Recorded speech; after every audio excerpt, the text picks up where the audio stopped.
Hello, everyone. Thank you for this opportunity to work with you as we move from the space and place of how data then comes alive in terms of actual practice. Anyone here who drives a car or goes to the grocery store recognizes that things are changing all around us. Anyone who watches the news recognizes that the pernicious nature of race continues to be at issue as we look to a city to our north. Anyone that looks around our state recognizes that from time to time it is difficult for those who are in this sector in particular to find a way to make ends meet. We're going to have a panel now where we begin to look at how we can begin to address those practices. And so with that, I'd like the panel to join us on stage. Okay.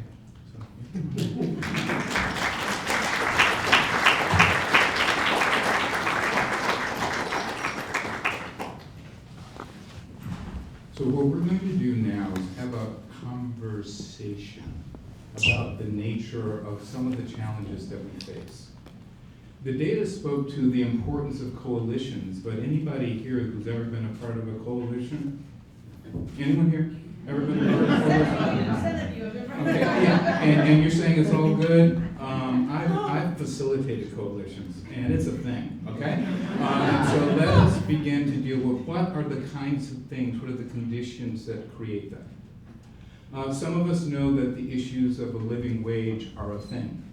And with the inflationary issues that we are confronting right now, how do we begin to address them?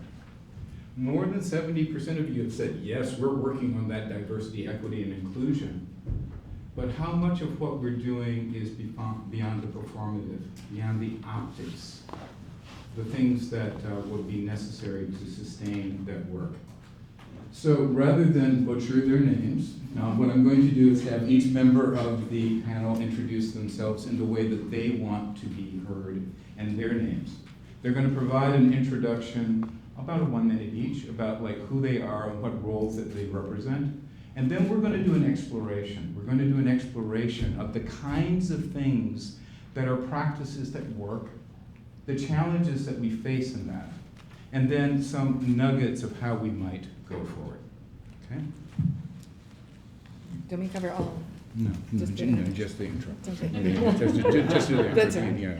Who you are, of course you're answering. My name is Rachael Orose. I'm Words Alive's Executive Director. Words Alive is a organization that connects children, teens, and families to the power of reading.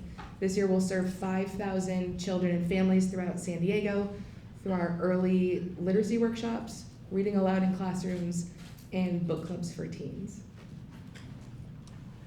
Good morning, buenos días. My name is Susana Villegas. I'm the president of SVPR Communications. But at the same time, I'm a proud past board chair of Barrio Logan College Institute. I continue still on the board. And we, as many of you know, we prepare underserved youth to be the first in their families to go to college. And we start when they are on 3rd grade. And we have an excellent track record. But I'm very proud of being here. Thank you. Hello, everyone. Thanks for having us here today. My name is Tessema. I am the Executive Director for Refugee Assistance Center, part of the coalition, the 12 ACBOs that we have, ethnic-based organizations. So I can probably talk a little bit more later about it. Thank you. Thank you. Okay, so let's dig right in. Each of you represents one of the major challenges that we're facing. Could each of you sort of speak to the area where you've been working and just give people a briefing on that? Thank you. So the thing I want to bring to this conversation today is how we invest in staff and how we prioritize staff and what we can do to create a more equitable and engaged community of employees and that are really doing the great work in our community. In my case, is about board diversity and inclusion. The sometimes struggles that we face and the challenges that every single organization has to go through on creating an authentic and real DEI. In my case, is about creating coalitions. We have been working as ACBOs for the last 15 years, working by ourselves. Didn't get us much farther, but once we collaborate with other ACBOs, we were able to do much more things. So just here to talk about what we've done the last 2 years as part of the coalition. Very good, thank you so much. And so we're going to start with Rachael. That's what I got for sitting. Where can I sit? To not be there? No, you're good. Because a lot of what we've been talking about is centering people. Mhm. So let's begin with people. Sure. And so what have been both the opportunities and the challenges? Sure. So first, I want to go and quote something I saw on LinkedIn earlier this week, You're allowed as to do I'm that. sure many of us scroll through. And it said that leadership is not about being in charge. It's about taking care of the people in our charge. And what I firmly believe is, especially as nonprofits and especially in our organization, if we do just that, our really incredible staff are going to solve the problems that we currently call intractable. They're going to get it because we're going to invest in them. And we're seeing a pretty dynamic shift in how people are in the workforce, right? We've got offices where you can work from home. You have 4-year-olds, mine included, that crash Zoom meetings on a regular basis. No, they don't. I'm sorry, they are active participants in Zoom meetings. But what Words Alive has done is we've gone one step further, and we've started to look at the structures that either we institutionalized or that our community is institutionalized that are not creating the best employees, and saying, what can we change? What can we shift? What can we adjust so that we have a more equitable workforce, so that we're better able to care for our staff, and so that they can do the really great work of the sector? Thank you very much. And Susana, there's a real challenge. We say we're going to do this board diversity, but that's not as easy as it sounds. What have you been able to do? Well, it is not. It's not. What I can say is that a diverse board means that our board members shouldn't be, homogenous. Okay, everybody the same. Talking about race, ethnicity, background, social economic status, language, and even nationality. And I'm a very good example of that. I'm from Mexico City. I was born, raised, educated there. And my experience as a Latina is completely different when we compare to somebody who was born and raised in San Diego. Nothing bad, but there are many differences. So when we bring all this experience to our board, it really enriches it. And the BLCI, in this case study, we have been very intentional. We intentionally created a diverse board and inclusive. Like I said, it hasn't been easy. Since I joined the board, I had conversations with executive directors and fellow board members about hey, why don't we try to bring new people? But when I say new people, I don't mean necessarily different type of colors and just throwing spaghetti on the wall. It has to be, like I said, intentional. We need to have a plan. And that's why we have also a very solid governance committee. Actually, Laura Dietrich, she sits on that committee. She's part of our board. Thank you, Laura, for your service. And that committee kind of oversees our mission, oversees if we are going in basically the right track, and oversees results. And of course, we measure. So that committee to me is the key to start transforming organizations into a more diverse entities. Also, another thing that we identify is that we have to consider DEI, or to be a DEI, as a top priority. And at the same time, we have to make sure that we we do not throw the ball, that we continue the momentum. Because sometimes, some organizations, they are very enthusiastic about it, and after 3 years, they're tired, because it's more work, of course, especially for the governance committee. So another thing that is important is practices.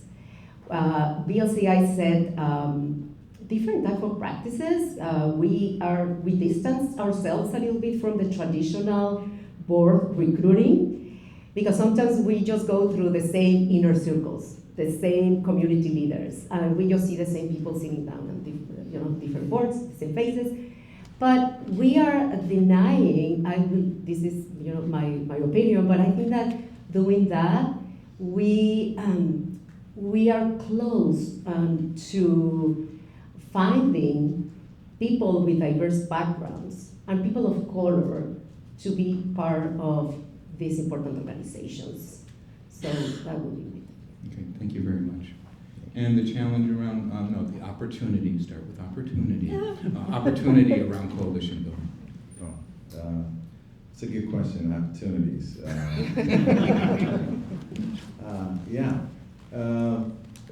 Just to give you a background, we are a small organizations. We've been around the last 15 years on our own. We couldn't do much simply because we're small. We couldn't prove to the funders saying that we need this and or that because we're too small to do that. We had this struggle of making something big. Even though we do this, the work, basically most of it is used to be volunteer based now. And give them a sense of what the work is. The work is helping. We are in I told Jim and Grant gave the introduction about the refugees, and I said, yeah, so we have something as intro so that the audience could understand. We deal with the refugees that come in recently, or the people that have been here the last 14, 15 years. When I just saw mending or repairing the world hasn't repaired. There's always an issue that produces refugees. The refugees kept coming in. If there's one place that becomes San Diego, we have, just in City Heights, there's 40 different languages that have been spoken from all part of the world. And we work, I personally, our organization work with African refugees mainly, but our collaboration opportunities are, we have the Middle Eastern community in San Diego, that's actually most in El Cajon City base. And we do have the Haitian communities that work with us, and we have the Burmese as well. In total, there's 12 of us, 12 ethnic-based organizations that have different capacities, different experiences. So the opportunity is we get to work on our own, and then when there is any initiatives, we handle it together. So that's been pretty much the opportunity, and it seems to work. We've grown dramatically. We impacted many, many families, especially since COVID. Okay. Thank you very much. So now let's get into it. Okay, so this is all fine and good. Okay, this is wonderful, but this is not easy work.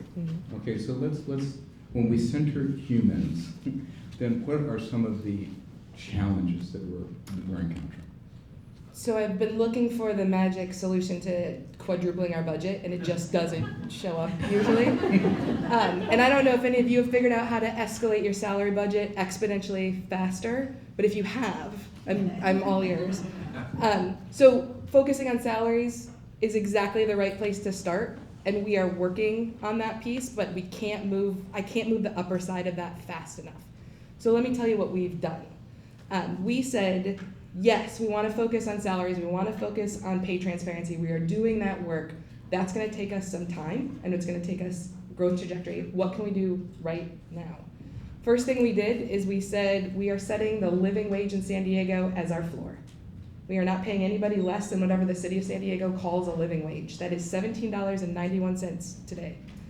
That was a jump. That's a budget implication, but that didn't break our salary budget. We provide health insurance for our full-time employees. but we said we can do more. So we put in a flexible spending account for our full-time and part-time employees around medical and dependent care. We have 10 employees, costs us $1,500 a year, and it saves them tens of thousands of dollars in tax liabilities every year. Here's a fairly, I'm gonna call it easy, but deeply impactful one. We made pregnancy loss a reason that our employees can access bereavement leave. That was a big deal. Way more than I said. I mean, I can go for hours. We just voted in an alternate work schedule. Yes, you have to file it with the state of California. Where our hourly non-exempt employees can work 10-hour days, and they can, without tripping overtime, which is great for our employees who are caregivers or students. That's really, really important because we reclassified nearly every one of our employees to be an hourly non-exempt employee. That makes, we held their salary, we held their benefits, but we made it harder for us to ask them to work 10, 12, or 14-hour days. We were done with our team wearing a badge of honor that I stayed at work till midnight. I far prefer the conversation that they joined a softball league, that they're spending time with their family. So we took a really hard step to make it harder for us to do that. Our managers will tell you it's really hard. They've become ruthless prioritizers. And our staff will tell you it's really hard for them to stop working, but it's really important. And then the big headline is a really big announcement for us that came out this summer, is our board approved supplemental paid family leave for all of our employees, part-time and full-time. What that means is if you need to step away from the workforce to care for your loved ones or to welcome a new child into your home, finances are not part of that decision. So the state pays 60 to 70% of your salary. Words Live meets it so that you receive 100% of your salary while caring for your family.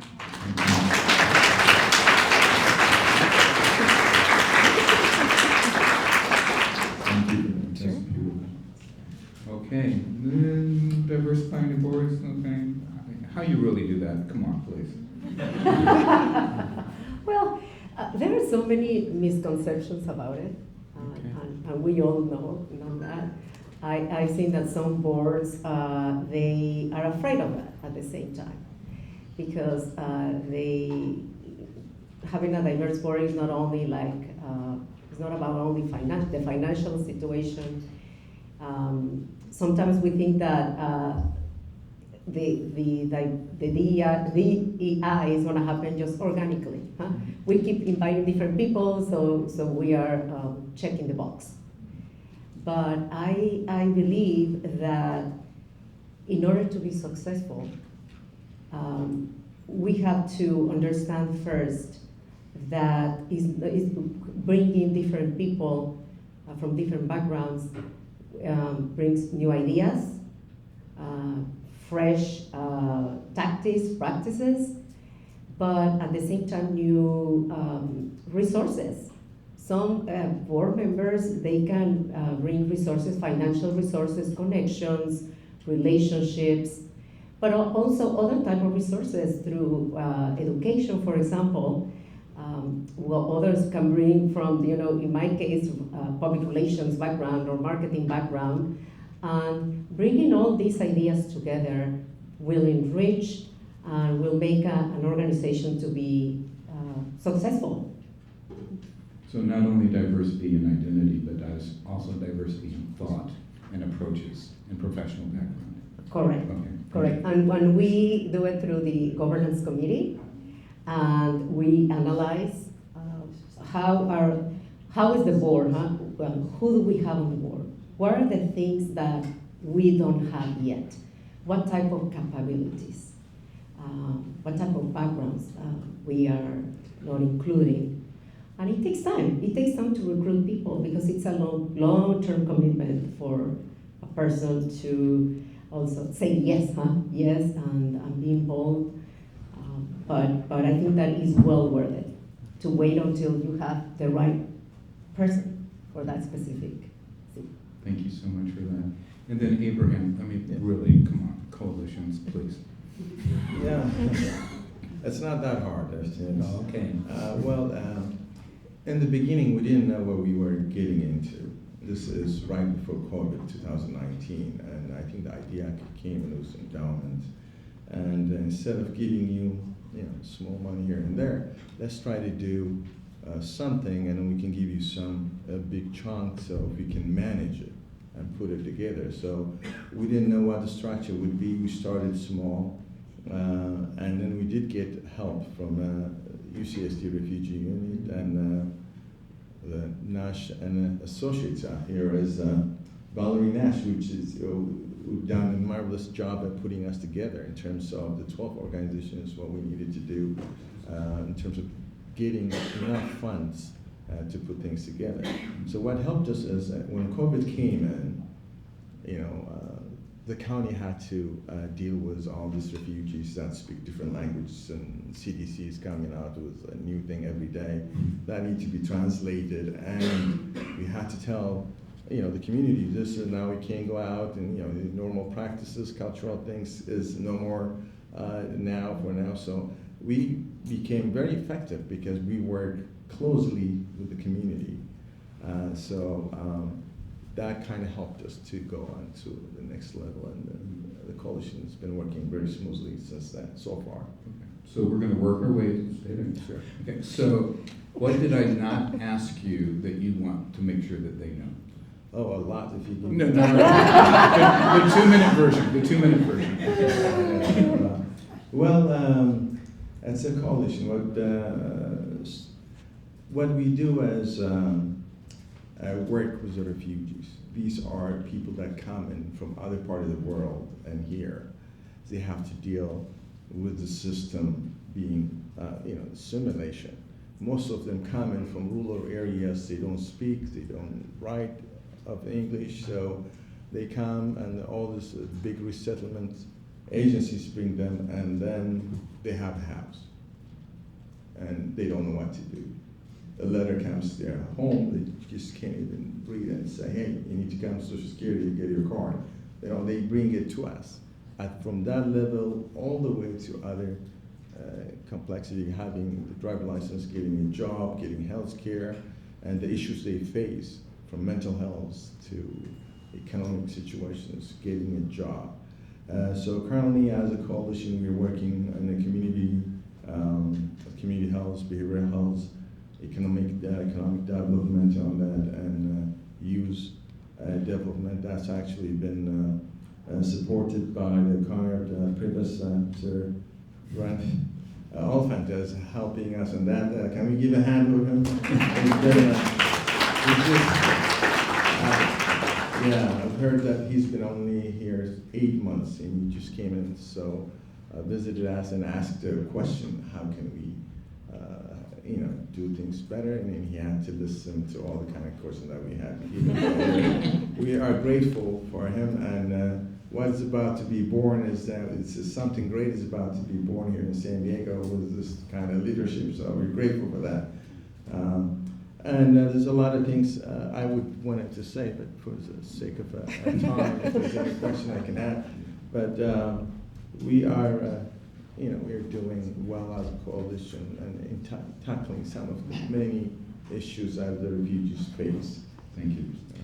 Okay, and same question. Well, I should have asked you that, but I didn't. So what else do you want them to know about diversifying boards? Well, many things, but before I continue, I would like to recognize Sarah Mokin. She's our CEO of BLCI. She's here. Yes. She has been instrumental to this evolution, I will say, of our board. Extremely supportive of that process. One of the things also that I forgot to mention is that on our board we have a student, an alumni, and a parent. And that for us has been very, very, it has been amazing, because we hear from a former student, and she actually, she keeps telling us what are the things that we should be improving. Because as a board, you're on at this level, you don't see exactly what is happening with the students. You see them very happy. 100% of our students go to college, graduate and go to college. So, but we just see that part, huh? So the student guide us on how to take the right decision to improve the organization, and at the same time the parent. One of the things that we as a BLCI do that is key for success is parent involvement. Because you can have the student into the program, but if the family is not participating, we are not going to have the same type of success and results. So we involve the parents. They have to volunteer, participate. So that's one of the kind of our, should I say, the secret sauce of BLCI? Mhm. So that's something that I want. Okay, thank you. Okay. All right. The 2 minute. The 2 minute version. So the question that I would ask me is, how'd you do it? How do you put in all of these changes in the last 3 years for our 10 staff? So I skipped that part of the story of how many we have. And there's 4 answers to that. Number 1, how many of you are executive directors or CEOs? And then how many of you say you have a rock star, awesome, incredible board of directors? Great. That's the secret sauce number 1, is we have an incredible board who believes, and here's the important part, they say out loud, we care about our staff and we are going to invest in them. As an ED, that's all I needed to be able to get started. So number 1, they say out loud, we are here, we are investing in our people. 2, I decided unilaterally that I only wanted to work with wonderful people. There's a flip side to that, we'll listen to that one. But if people were coming to work distracted, exhausted, sick, worried about their families, I wasn't getting their best self. And bluntly, half of kids in San Diego are not reading on grade level. I need their best self to solve this problem. 3, and this was a big one, this one took me a while. I realized that the organizational budget was my ally. It was not my adversary. I stopped fighting it. I started using that budget as a tool to operationalize value and the values of the organization. And the second I stopped fighting it and realized that this is the tool that I could wield, it was the conversation between the board and I that we operationalized and we believed in the same things. It was incredible. So then the 4th thing, and probably arguably the most important, is we just got started. We didn't lay out a big roadmap of here are all of the benefits and all of the changes. We said, what can we do today? What's the one singular thing we can do today? We saw it all the way through, and then we picked up the next one. And they got arguably more complex, but we got into this pattern and this habit of figuring out new and different and smart ways to invest in our staff. And because of that, it's been bumpy, don't get me wrong. It's been bumpy, it's been complicated. I've got staff that are arguably bringing their best selves to the mission, which means that we can do better work towards our chosen social cause, which means San Diego will be a community of readers because we're able to invest in the humans that are moving that needle. Thank you so much.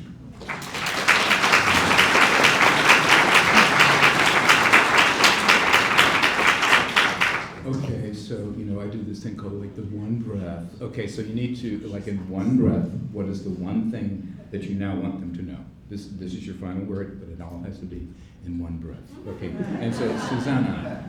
Oh, you get to go first. Oh, Yes! So breathe in and bring it to us. Find the stillness. Find the stillness, right? The stillness, right? I think is do not give up. The creating a diverse and inclusive board takes time. Be patient and be consistent. Thank you. Abraham.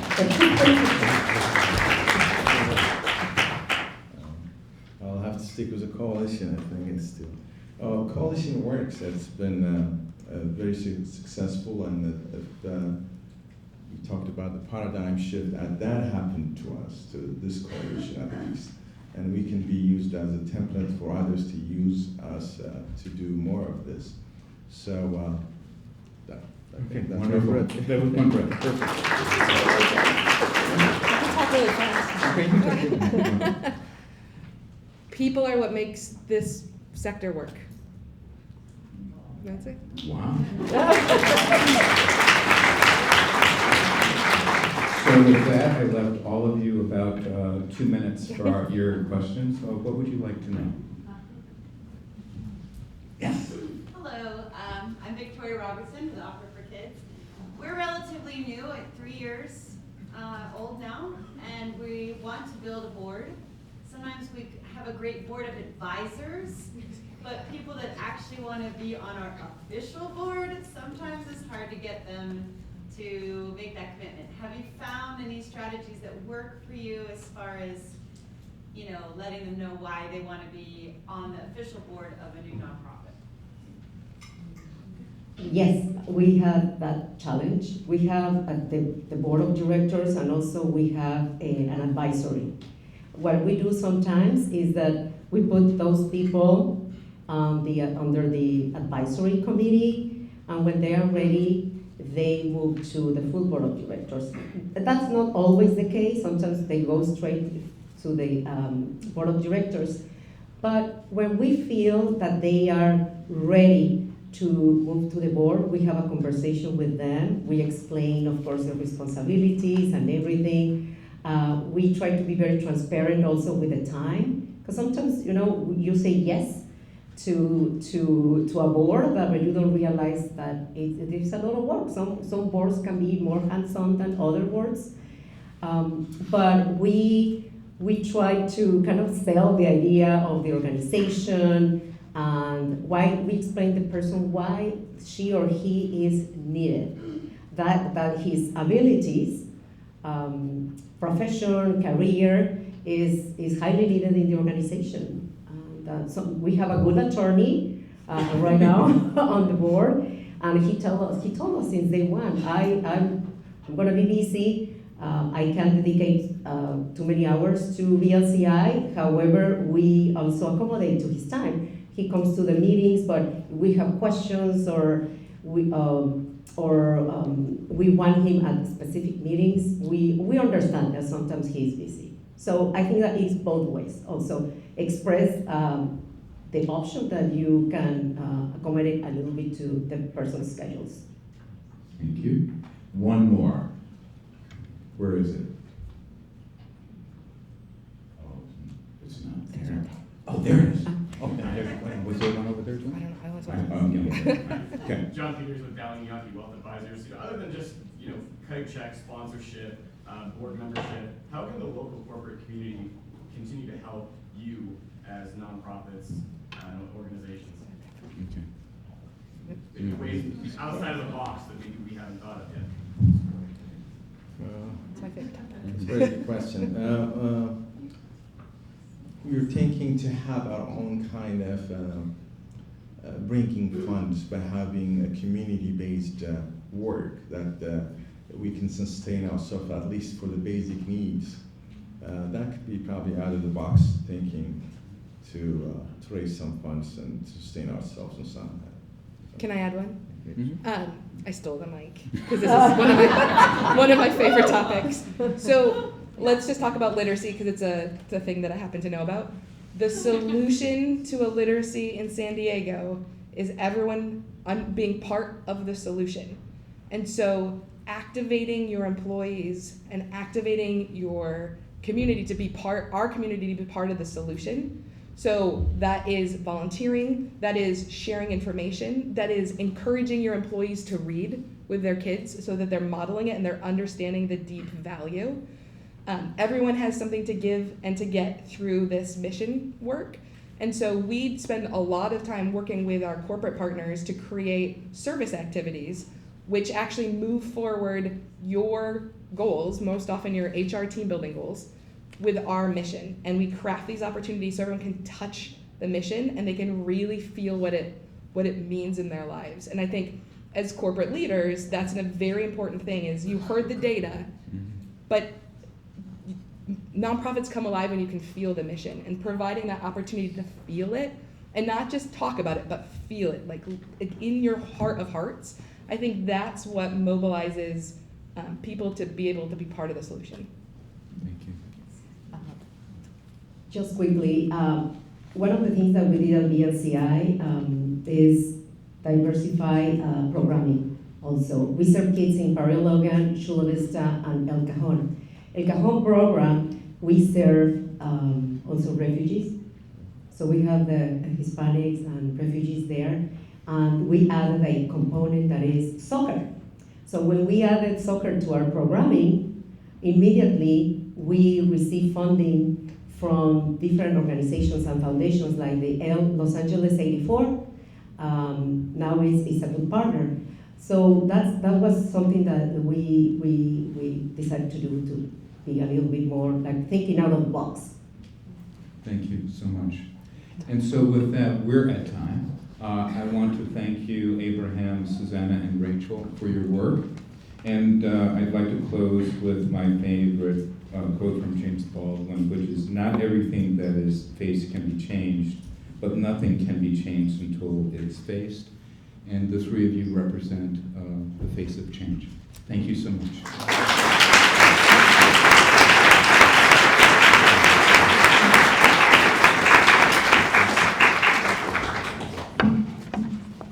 Okay, that was fun.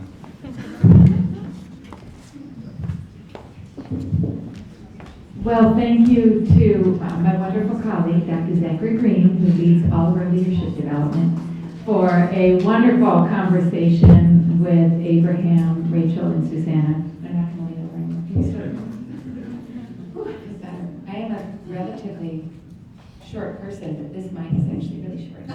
Anyway, thank you all for joining us here today and for being so interested in the research and really understanding what our nonprofit sector and philanthropy that supports it, what it really looks like. Because I think it's important that we understand ourselves and we understand our community so that we can better advocate for it. And I also want to thank, of course, all of our sponsors who helped to make today possible, in addition to all of you who registered for this event that really helped us offset the costs of it. And I'd also like to really express deep, deep gratitude for our incredible team at the Nonprofit Institute. I really appreciated what you said, Rachel, about really valuing the people on your team. We have an amazing group of people that work with us that really inspire me every day. And I really also want to thank our speakers to really reflect on all of what the research said today, not just in terms of the implications of the findings, but also kind of what's next, what we can do with it. And when I think about the future, I'm hoping that we'll look back on this moment 10 years from now, and we will say, yeah, this is the time that things really changed in San Diego, when our leaders and our organizations, people working in the trenches, they really came together in new ways, looking at new kinds of opportunities to really address what seemed like these insurmountable challenges, but that really made a big difference, and it really was that paradigm shift that Laura Dietrich was talking about. And all of you as leaders in our for-benefit sector, I think we're going to look back and say it was all of you that made a huge difference. And of course, our young people that are here on campus and elsewhere, they're counting on us to do this, to do the things that are hard. That's really in the DNA of our nonprofit sector. It's to do the things that are hard, not the things that are easy. And to dream big, not to think small. And the thing is, though, that we really can't afford for the rest of our community to take the nonprofit sector for granted. And if we do, then we lose and we risk losing what we most cherish about San Diego. All the great things that, Grant, you talked about, the things that we take for granted that frankly were born out of leadership in our civic community, right? Our nonprofit sector, in philanthropy. The things that make our lives meaningful, as well as those vital services that improve the lives of people. And so, for better or for worse, it really is up to all of us who work in the sector to tell our stories more loudly and more clearly than ever before. We really need to shout it from the rooftops to let San Diegans know about the many ways, large and small, and I would say mostly large, that the nonprofit sector touches the lives of people every day in every corner of San Diego. And we're really, really inspired by all of you here. It's what gives our jobs meaning here at the Nonprofit Institute. It's what gives our university a place in San Diego, because we really want to make a big difference in serving you all. And you're a force for good. The generations that follow us will thank you for all of your vision for what you do. So thank you very much. And now, of course, I have two things to ask of you, since I've buttered you all up. I wanted to say that we do have two of our alumni, Paul Lycan and Susan Fleeter, and they have issued a challenge for the Nonprofit Institute to support not only the Nonprofit Institute's endowment, but also our scholarships for graduate students that are going through, as working professionals, our Nonprofit Leadership and Management program. And they will match dollar for dollar up to $2.5 million for us to build our scholarship endowments, our Nonprofit Institute endowment, so we can continue to do our research and carry out the kinds of programs that we hope benefit all of you. So if you're interested, we do have QR codes outside that you can look at, and any donation counts. We also have a short survey that we ask that all of you take the time to fill out while you're still here in the auditorium. We'll keep the doors locked. And if for some reason you do have to leave, we will open the emergency exit and the alarm will go off. But we will also send you a survey to remind you to fill out the survey if you haven't had a chance to do so now. And of course, you can scan the QR code, or you can follow the link and fill that out. And then please enjoy the rest of your time with each other today. Enjoy lunch. We're just so grateful to have all of you here in our leaderful community. So a warm applause for all of you.